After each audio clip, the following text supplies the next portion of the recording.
আপোনালোক সকলোৱে জানে যোৱা 19 তাৰিখে আমাৰ যোৱা 19 তাৰিখে আমাৰ সকলোৰে প্ৰিয় অসমৰ অমূল্য সম্পদ যুৱ প্ৰজন্মৰ খাট ৰূপ জুবিন গাৰ্গ ডাঙৰীয়া তেখেতৰ যি অকাল মৃত্যু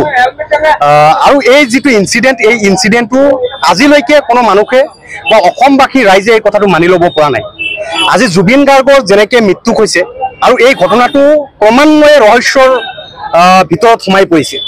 গতিকে এই যি আমাৰ সন্দেহ যে জুবিন গাৰ্গ ডাঙৰীয়া এজন চেইজাৰ বেমাৰ থকা এজন ৰোগী, গতিকে সেই মানুহজনক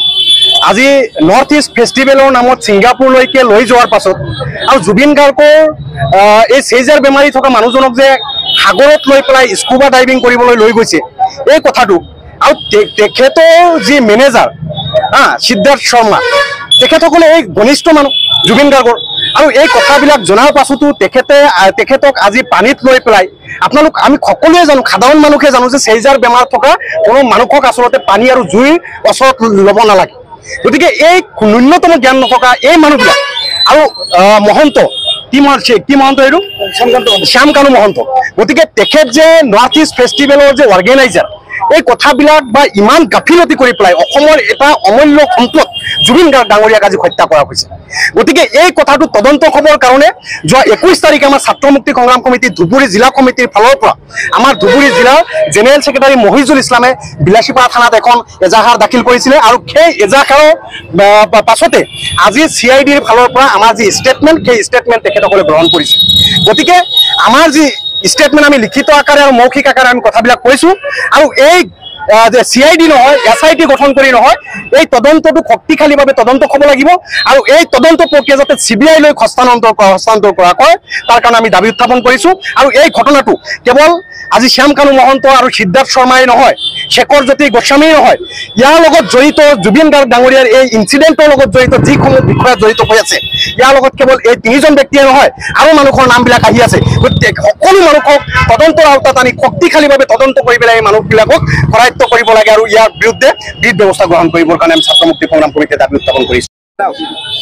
হয়, আপোনালোকে জানে যে আমাৰ অসমৰ মৰমৰ হিয়াৰ আমঠু জুবিন গাৰ্গ ডাঙৰীয়া যোৱা 19 তাৰিখত যে নৰ্থ ইষ্ট ফেষ্টিভেলত আয়োজকে তেখেতসকলক নিমন্ত্ৰণ কৰি লৈ যায় তেখেতক দায়িত্বহীনতা পেলাই দি তেখেতে যে মৃত্যুৰ মুখত পেলাই দিছে এয়া আমি দুখ অনুভৱ কৰিছোঁ। এয়া আমি যোৱা 21 তাৰিখত ধুবুৰী জিলা ছাত্ৰ মুক্তি সংগ্ৰাম সমিতিয়ে বিলাসীপাৰা থানাত এখন এজাহাৰ দাখিল কৰিছোঁ যে আপোনালোকে জানে যে আমাৰ জুবিন গাৰ্গ ডাঙৰীয়া আমাৰ হিয়াৰ হৃদয়ৰ স্পন্দন, তেখেতৰ অবিহনে আমাৰ হৃদয়খন কঁপি আছে। আজি যে অসমৰ ৰাইজে যে তেখেতৰ অবিহনে যে কান্দি আছে আমাৰ জুবিন গাৰ্গ, যে আমি কেতিয়াও ভবা নাছিলোঁ যে এনেকুৱা তেখেতৰ ঘটনা ঘটিব। সেয়া আমি ধুবুৰী জিলা ছাত্ৰ মুক্তি সংগ্ৰাম সমিতিয়ে যে তেখেতৰ মৃত্যুৰ উচিত ন্যায় তদন্তৰ দাবী জনাইছোঁ, নহ'লে অন্যথা আমি জংগী আন্দোলন কৰিবলৈ বাধ্য হ'ম। আমি নৰ্থ ইষ্ট ফেষ্টিভেলৰ আয়োজক শ্যামকান্ত মহন্ত আৰু তেখেতৰ মেনেজাৰ সিদ্ধাৰ্থ শৰ্মাৰ ডাঙৰীয়াৰ বিৰুদ্ধে আমি এজাহাৰ দাখিল কৰিছোঁ আৰু আপোনালোকে জানে তেখেতৰ লগত আৰু কোন জড়িত আছে তেখেতৰ বিৰুদ্ধে আইনী ব্যৱস্থা গ্ৰহণ কৰা কি হ'ল। আজি আমাৰ বিলাসীপাৰা থানাত দীপক শইকীয়া CID ইন্সপেক্টৰ নেতৃত্বত আমাৰ এখন